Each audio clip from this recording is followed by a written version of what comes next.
He does not just receive clients. I try to personalize every client that comes, no matter the claim. He cross-examines them first before committing to representing them in the courts of law. That's why sometimes you'll find me in a magistrate's court, you'll find me in a labor court. And rendering other services. By the time I take on your case, we are speaking the same language.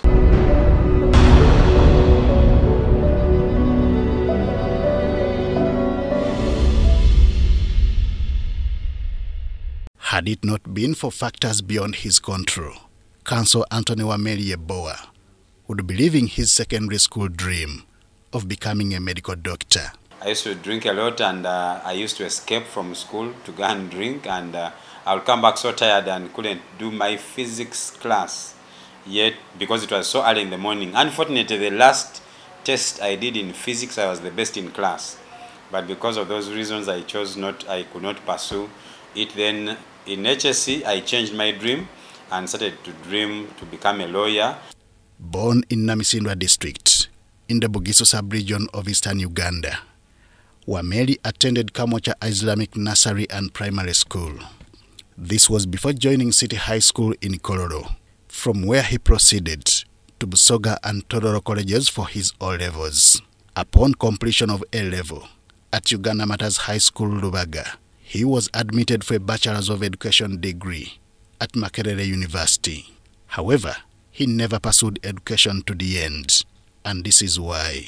I was given education, day program, private, part half sponsored because my mother was a secretary in School of Education. Then she had a dream one day in the first week of my going to university, and in this dream she just saw a big word, justice. So when she saw that word in the dream, she woke up and said, I think you need to change the course and study law. I said, I can't. It's expensive, it's longer, 4 years, education is 3 years, it's very tough, it's not even easy, I can't handle. She insisted. Prayerful and religious as he was, and still is, he did not look for a job after his Bachelor of Laws degree.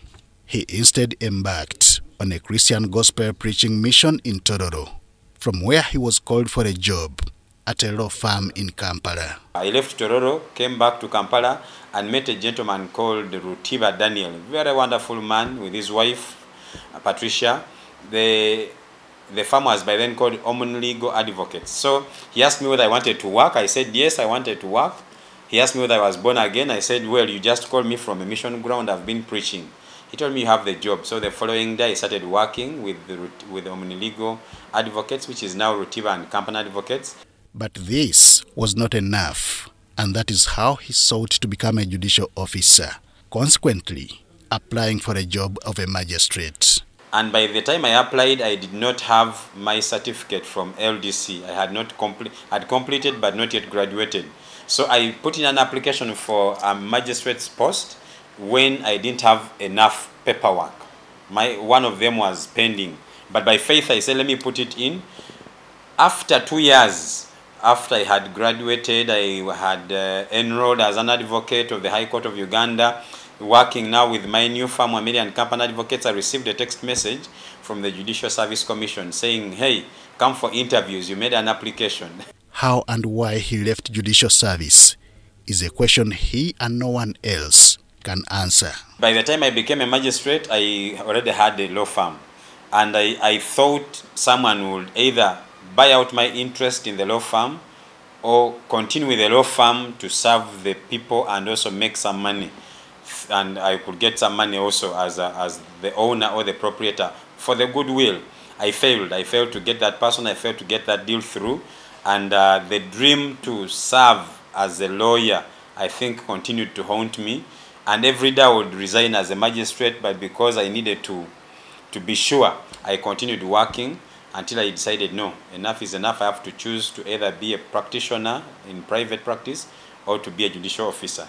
Wameli, who does not regret any decision he ever made while serving as a magistrate, is now into private legal practice. His admiration for senior lawyers, like Mark Dusman Kabega and David Impanga, among others, has seen him handle high-profile cases. I always want my clients to commit themselves to me as their lawyer, for the obvious reasons that some of the cases we are handling are not on a high profile, but also it's easy for someone to be swayed. It is this experience, spanning for over 13 years, that he wants now to take to the peak as the president of Uganda Law Society. Here are his reasons. I believe in my entire practice I have not been selfish. I have tried to involve and benefit as many people as I could. That's what I think is a very big advantage with me, that if you look at my practice, it has not only been about earning money. If it was, I think I would be very rich. But there are some cases I've taken on just because our society demands that those cases be given justice. He is also eyeing a parliamentary seat in his home district of Namisindwa, but says this will be determined by the outcome of the Law Society elections. If I am the president of Uganda Law Society, I do not see myself also as a member of parliament, because that will be too much for me, and I may not give both or one of them the service that they demand. Married with 3 sons, Wameli is a soccer fan who subscribes to the Manchester United football team. Aside from legal practice, he is also a gospel preacher who likes performing Christian ministry work at Ebenezer Fellowship Center in Kanyanya. Henry Okurut, UBC.